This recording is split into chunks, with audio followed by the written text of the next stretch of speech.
Setiap orang memiliki keunikan tersendiri sejak kecil, termasuk cara belajar yang berbeda satu sama lain. Kesadaran akan keunikan ini sangat penting agar setiap anak memahami dirinya. Secara umum, gaya belajar setiap orang yang berbeda sangat penting untuk dipahami orang tua, guru, ataupun pengasuh. Tanpa memahami dan menyadari gaya belajar anak yang berbeda ini, akan membuat beberapa anak bisa tertinggal karena ketidakcocokan cara belajar. Memahami keunikan setiap anak adalah tanggung jawab seorang pendidik, terutama saat belajar. Sebab, guru yang terbaik adalah yang dapat memenuhi kelebihan setiap siswa dan memastikan mereka berkembang sesuai keunikannya. Nah, berikut ini adalah 3 tipe gaya belajar anak. Pertama, pembelajar auditori. Pembelajar membaca dan mendengarkan seseorang dengan tipe ini cenderung belajar lebih baik ketika diperkuat oleh suara. Mereka tidak perlu mencatat saat belajar, mereka hanya perlu mendengarkan secara aktif. Seringkali mereka menjadi pembicara di kelas, sehingga mereka dapat terlihat mengganggu atau tidak memperhatikan. Dalam era serba digital, cara belajar satu ini sangat patut untuk dicoba. Sebab, banyak siswa terbiasa mendengar sesuatu dari media sosial.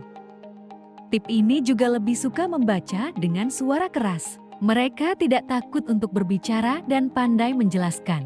Di sisi lain, mereka mungkin lambat dalam membaca dan sering mengulangi apa yang diperintahkan guru. Oleh karena itu, untuk menghadapi pembelajar tip ini, cobalah untuk melibatkan mereka.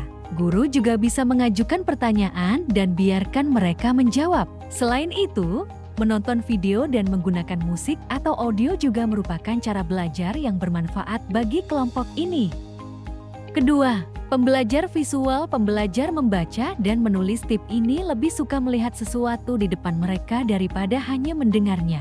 Selain itu, mereka juga tertarik melalui menulis, membaca artikel atau buku, dan mencari apa saja di internet. Tip visual ini lebih suka melihat dan mengamati sesuatu, termasuk gambar, diagram, petunjuk tertulis, dan banyak lagi. Gunakan juga handout dan presentasi, serta berikan waktu untuk memproses materi, karena mereka mengamati isyarat visual di depannya.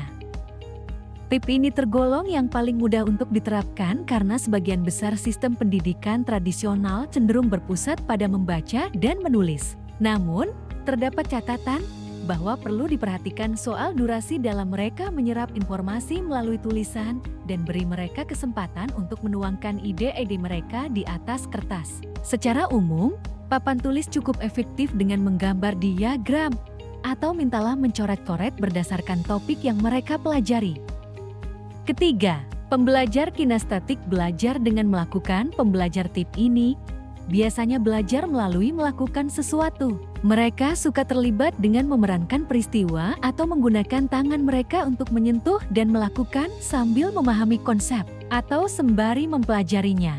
Tidak cocok dengan suasana kelas yang biasa, mereka belajar paling baik saat aktif. Itulah sebabnya di kelas mereka terlihat mengganggu atau tidak tertarik karena mereka tidak bisa duduk diam terlalu lama.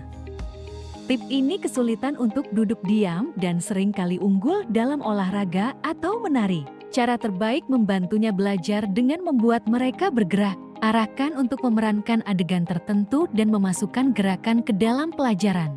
Misal mondar-mandir untuk membantu menghafal, permainan atau meminta siswa menulis di papan tulis. Ketika dapat merasakan secara fisik apa yang mereka pelajari, ide-ide abstrak dan konsep-konsep sulit menjadi lebih mudah untuk dipahami. Demikianlah penjelasan tentang gaya belajar. Semoga orang tua, pengasuh, terutama guru dapat membantu merancang pembelajaran yang lebih efektif dan menyenangkan.